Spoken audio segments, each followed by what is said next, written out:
Thank you. So I don't have a PowerPoint, but I do have a pile of visual aids that I will hopefully be able to share with you as I talk.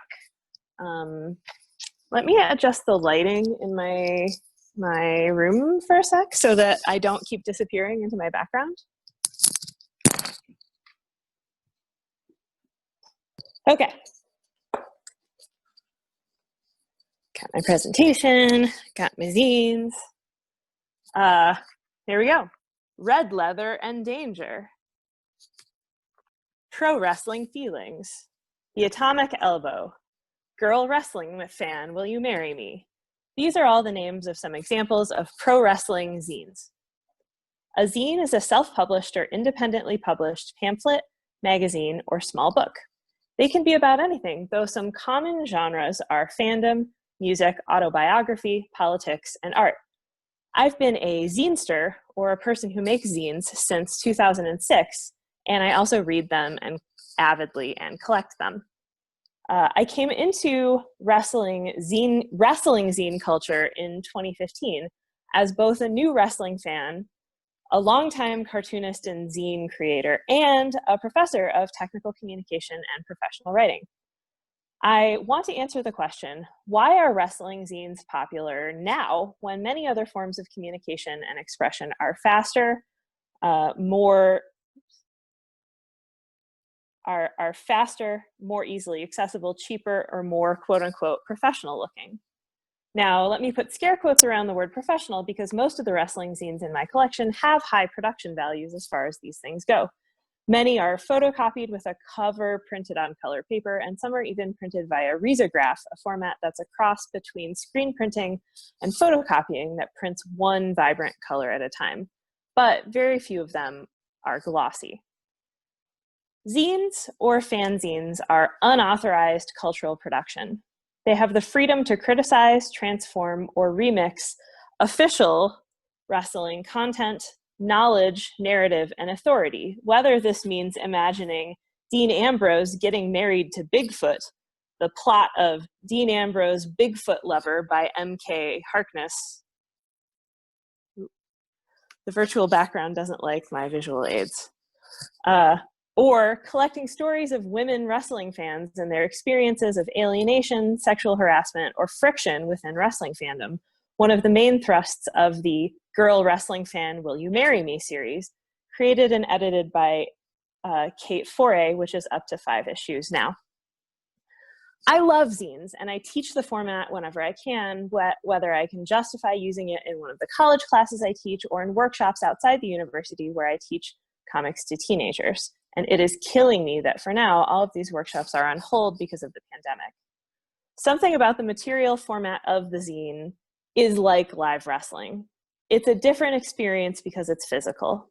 You can smell it. You can translate the experience digitally, but it's not exactly the same. You can limit people's access to the experience. One night only, limited print run. Many of the zines I'll discuss in this presentation are out of print. The ink can get on your fingers. You have to find somewhere to put them. At the same time, they're resistant to the overwhelming instantaneous response that digital social media facilitates. They're slow. There is a common misconception from some people who've heard of zines that they're a thing of the past. And while it's true they are strongly associated with the 70s, 80s, and 90s, today in 2020, they are still being made, sold, traded, and read, and I can attest to the thriving professional wrestling zine culture. You haven't missed out on it. It's still there. You can go get a lot of these. So wrestling zines specifically can include art, comics, wrestling poetry, interviews, criticism, analysis, show reviews, personal narrative, games, and more. They often have an irreverent, informal, and highly personal take on the wrestling fandom that may not always focus on in-ring competition. I've always thought of zines as a form of semi-private publishing, and their material creation, distribution, and circulation challenge the immediacy and ephemerality of digital and social media. So, what is the range of contemporary wrestling zines? Let's start with art. Art as a devotion to one wrestler or a stable of wrestlers is fairly common. So one example is the zine publisher Red Leather and Danger, spearheaded by Amanda Traffigan, that specializes in zines that combine art, poetry, and imaginative prose, focusing on wrestlers who've come out of New Japan Pro Wrestling. Their eponymous Red Leather and Danger zine that I showed at the beginning features poetry and art about Shinsuke Nakamura, and they followed it up with dates the Golden Lovers went on, Hiromu and all of his boyfriends, and Naito Infinito. But art zines can be smaller than that. Those are fairly substantial, but 8-page mini zines are also a great way that some folks create wrestling zine art. And one example I acquired recently is John Cena by Mustachiosaurus, aka Corwin Gibson, an 8-page mini zine featuring art with different pun versions of John Cena that folds out into a poster. So a mini zine is a term for a zine that's created out of a single sheet of paper, so it's a very rapid way to create a little zine. Wrestling zines also feature comics. In my experience, there's substantial overlap between indie comics nerds and wrestling fans. And what some folks call mini comics strongly overlap with the zine genre.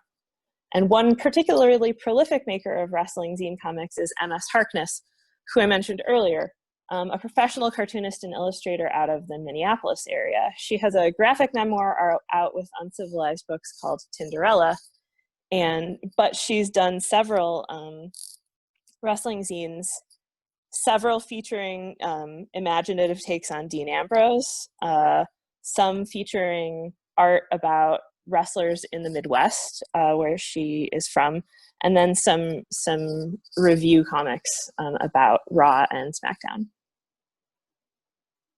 Poetry. So there is a surprising amount of wrestling poetry out there. And I mentioned it previously because it's often combined with art. Another prolific wrestling zine poet is Colette Arand. She is also a fairly prolific writer about wrestling in general. But she's published several volumes of You Have to Deal With Me Breathing, a series where she sets wrestling promos as if they were free verse poetry. And this take on promos both elevates them and takes them at exactly face value as worthy, aesthetically significant pieces of writing. There's also a genre, part of the genre of zines that are by wrestlers. The semi-private publishing of a small print-run zine can give wrestlers a platform to confess or air things that are hard to make a part of their public persona. And one example is Jordan Grace's series, DMs of a Female Indie Wrestler. In this zine, printed as a perfect bound small book, she collects the inappropriate and bizarre messages she's received from the public. 2 volumes have been produced and a third, I believe, is forthcoming. And so she's airing the dirty background of everything people think they can say to her. Another zine by wrestlers that I have in my collection is called Masks, Wrestling and Mental Health by Heather Honeybadger. This zine, made in a old school cut and paste method, collects wrestlers' anonymous confessions about how wrestling has affected their mental health for good or for ill. And so it both discusses how traumatic brain injury can affect mental health and how wrestling has saved the lives of some folks who contributed to the zine. And then there's what's sometimes called a per-zine, or a personal zine, a confessional zine. Personal wrestling zines allow fans to be open about their feelings and their experiences. And the zine format is slightly less prone to going viral, adds a layer of protection for expressing views outside of the mainstream. Girl Wrestling Fan, Will You Marry Me? Makes space for women to be less than positive about their experiences without the threat of judgment or being ganged up on, for example, by wrestling Twitter.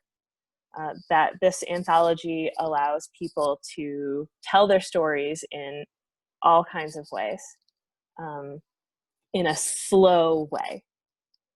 There personal zines are also a meditative space for reflection. And I say this as somebody who makes personal autobiographical zine comics. My own wrestling zine, which is called "We'll Sell You the Whole Seat, but You're Only Going to Need the Edge," explores my love of wrestling and meditates on extraordinary bodies, asking the question, why do disabled people love wrestling? Disability is twinned with hyperability and is ever present in an industry where people take enormous risks. But if you've never noticed, it's also hyper present in wrestling fandom, at least the corner of fandom that was on Tumblr circa 2015 and adopted me into wrestling culture after I went to my first show that year. Wrestling zines are not without historical antecedents in the wrestling fandom. Industry magazines have been a staple of wrestling for a very long time.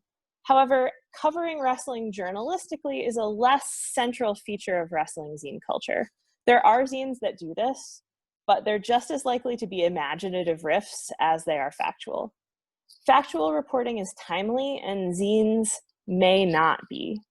They are not the fastest way to distribute information, but they are a very personal one. Zines remain a meaningful means of engaging fandom, even in a digital era. And wrestling print zine culture relies on digital communication to support print communication. Many zines can be purchased not just from online storefronts, but in digital form, though it's expected that they not circulate digitally. I have never seen anyone pirating wrestling zines, so I think this norm is taken seriously. Second, just because zines are made in print does not necessarily mean that their creators are engaging in digital media refusal. Virtually every wrestling zine in my collection identifies its creator or contributors with their online identities, be they a Twitter account, an Instagram account, or an entire website. This is sometimes in place of a creator's real name, shoot name, wallet name, whatever you want to call it. For example, a popular wrestling artist is at Punk Rock Big Mouth, and she's not always identified obviously by her shoot name in the zines she's contributed illustrations to, though sometimes she's called Nikki Punk Rock Big Mouth. And I don't want to say there's a wrestling zine kayfabe, but there is some ability for artists and writers who participate in this culture to come in and out or disappear. Going over my collection, putting this presentation together, I found one that I have called Best Fur Business, F-U-R, WWE fanzine, which is a furry art fanzine of WWE wrestlers as animals, credited to jmakesart.tumblr.com with no other name on it or other credits. And this Tumblr account has been deleted. This zine is really hard to trace back to an active online presence, even knowing from other contexts what the creator's last name is. So this is the world of wrestling zines. And even with the coronavirus pandemic shutting down my ability to watch wrestling in person, I still have my zine collection, and I can still make zines and read them. I can sit here in my house and fold paper and put down some lines. I can put them in an envelope and mail them across the country, participating in wrestling culture through social distancing. Thank you. All right, let's open it up to some questions now through the chat. Let people start writing them, but I think one of the questions I know I had was, do we see different types of zines coming from different places and different types of people? Oh, that's really interesting. Zine culture can be very tied to like zine fests and individual urban like locations. So I suspect that this is that there are regional wrestling zine cultures, especially around Minneapolis and like Ohio. But I don't have a lot of ability to travel to regional zine fests, which would give me a stronger take on this. Sam West would like to know what was the name of the zine about disabled wrestling fans? Oh, hang on. It's called "We'll Sell You the Whole Seat, but You're Only Going to Need the Edge." Let me turn off my. So I have not. It's a mini zine. It hasn't circulated widely, but I could share it with you individually. Franny, how do you discover new zines? Is there some kind of online hub for them? There's that zine. Twitter and Tumblr have been good places to keep an eye out. There's also, so zines are often distributed by like a distro is the term for a zine distributor, and there's a couple out there. Holy Demon Army is one that like sort of collects a lot of people's zines and then sells them in a centralized location. So looking for distributors that gather them is another, other than just keeping an eye out on social media, a good way to look for them. And do you think that women participate more in zines? Because that seems to be what fan studies keep saying. And do they maybe participate more than like talking on review or rumor sites for wrestling? So I would say of all the zine cultures I participate in, Wrestling Zines have like more men participating than sort of queer zine culture. But women definitely participate in this a lot, and I think that the sort of the slowness of it may make it more appealing. There's also, you know, a gift economy. I think it's closely related to other areas of fandom, like fan art, fan fiction, where there's people collaborating and sharing things with each other. That's sort of a reciprocal community part of it.